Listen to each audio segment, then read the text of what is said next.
মানুষ যখন জুলুমের মাত্রা বাড়িয়ে ফেলে তখন তার পতন অনিবার্য হয়ে যায়। কথা ঠিক কিনা?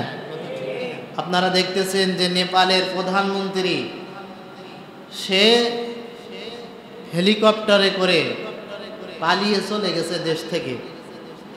জেনজিদের বিক্ষোভে যুব সমাজ জাগ্রত হয়ে জুলুমের বিরুদ্ধে, অন্যায়ের বিরুদ্ধে যখন রাজপথে ঝাঁপিয়ে পড়েছে, নেপালের প্রধানমন্ত্রীরা রক্ষা হলো না, হেলিকপ্টারে করে দেশ থেকে পালিয়ে যেতে সে বাধ্য হয়েছে।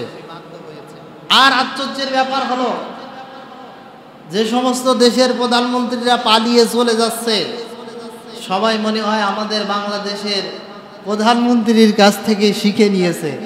না হলে আমাদের প্রধানমন্ত্রী হেলিকপ্টারে পালিয়ে গেল, এখন নেপালে প্রধানমন্ত্রী হেলিকপ্টারে পালিয়ে যাচ্ছে। শুধু তাই না, আপনারা আরো আশ্চর্য হবেন, নেপালের যারা মন্ত্রী ছিল হেলিকপ্টারের সাথে রশি বেঁধে ঝুলতেছে, এক একটা রশি ধরেছে আর হেলিকপ্টার উঠতেছে, রশিতে করে হেলিকপ্টারে তুলে নিচ্ছে। মানে এত কঠিন অবস্থা যে ওদেরকে যদি মানুষ পায় একেবারে ছিঁড়ে ফেলবে।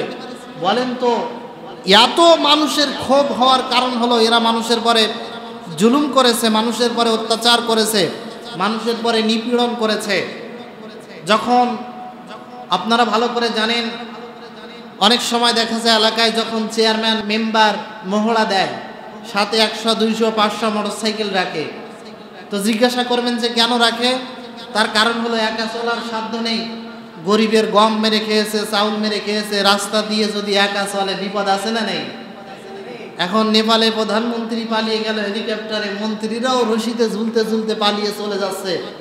এদেশের শহীদ আবু সাইদের রক্ত শুধু বাংলাদেশের মানুষের হৃদয়ে মিশে নেই, এখন প্রমাণ হচ্ছে শহীদ আবু সাইদের রক্ত, এই রক্ত মিশে গেছে গোটা বিশ্বের জুলুমের বিরুদ্ধে, গোটা বিশ্বের স্বৈর শাসকের বিরুদ্ধে। কথা বলেন ঠিক কিনা? নবীজি বলেছেন, ইত্তাকু দাওয়াতাল মাজলুম, মজলুমের বদদোয়া থেকে বেঁচে থাকো। কারণ হলো মানুষের পরে যদি জুলুম করা হয়, এই মজলুম ব্যক্তি যদি আল্লাহর কাছে ফরিয়াদ করে, আল্লাহ রাব্বুল আলামিন এই মজলুমের দোয়া কখনো ফেরত দেন না। 3 শ্রেণীর ব্যক্তির দোয়া 100% কবুল হবে, গ্যারান্টি। নবীজি বলেছেন, তার মধ্যে একটা হলো দাওয়াতাল মাজলুম, মাজলুম ব্যক্তি, অত্যাচারিত ব্যক্তি যদি আল্লাহর কাছে দোয়া করে, সেই দোয়া কবুল করে নেবেন কে? আল্লাহ রাব্বুল আলামিন নেবেন। ফ্রান্সেও দেশের পরিস্থিতি খারাপ, যে কোনো মুহূর্তে পালিয়ে যেতে পারে। আরো মজার ব্যাপার হলো, আমাদের পাশের দাদাবাবুর অবস্থাও নড়বড়ে। ইন্ডিয়াতেও হট্টগোল শুরু হয়ে গেছে, কখন না জানি কি হয়। এদেশের মতন পরিস্থিতি, এখন মানুষ জেগে উঠেছে, গোটা বিশ্বের যুব সমাজ জুলুমের বিরুদ্ধে জেগে উঠেছে, গোটা বিশ্বের যুব সমাজ অন্যায়ের বিরুদ্ধে জেগে উঠেছে, গোটা বিশ্বের যুব সমাজ ন্যায়ের পক্ষে কথা বলা শুরু করেছে, গোটা বিশ্বের যুব সমাজ আল্লাহর আইনের দিকে কথা বলা শুরু করেছে। জোরে বলেন ঠিক কিনা?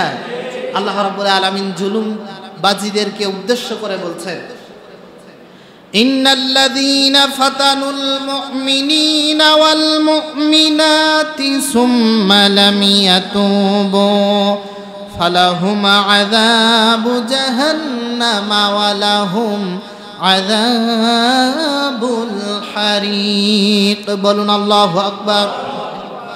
আল্লাহ রাব্বুল আলামিন বলেন, ইন্নাল্লাযীনা, নিশ্চয় যারা, ফাতানুল মুমিনিনা ওয়াল মুমিনাত, মুমিন নারী পুরুষদের উপরে যারা জুলুম করবে, সুম্মা লাম ইয়াতুবু, অতঃপর তাওবা করেনি, ফালাহুম আযাবু জাহান্নাম, তাদের জন্য রয়েছে কঠিন আযাব, কঠিন শাস্তি। তার মানে যদি আপনি কারোর উপরে জুলুম করেন, অত্যাচার করেন, আপনার জন্য জাহান্নাম ওত পেতে রয়েছে। কোনো অবস্থাতে কারোর উপরে জুলুম করা যাবে না। যে কোনো অবস্থাতে যদি জুলুম করেন, এর পাপের ফল আপনাকে ভোগ করতে হবে। সুতরাং নেপাল থেকে আরো শিক্ষা নেয়ার, আরো অন্যান্য দেশগুলো শিক্ষা নাও তোমরা, যারা অন্যায়ভাবে অবৈধভাবে ক্ষমতা দখল করে আছো, মনে করছো এই ক্ষমতা থেকে কেউ নাড়াতে পারবে না। আল্লাহ রাব্বুল আলামিনের কাছে কিছুই না তোমার ক্ষমতা। মানুষের উপরে জুলুম করা যাবে না, অবিচার করা যাবে না। জোরে বলেন ঠিক কিনা?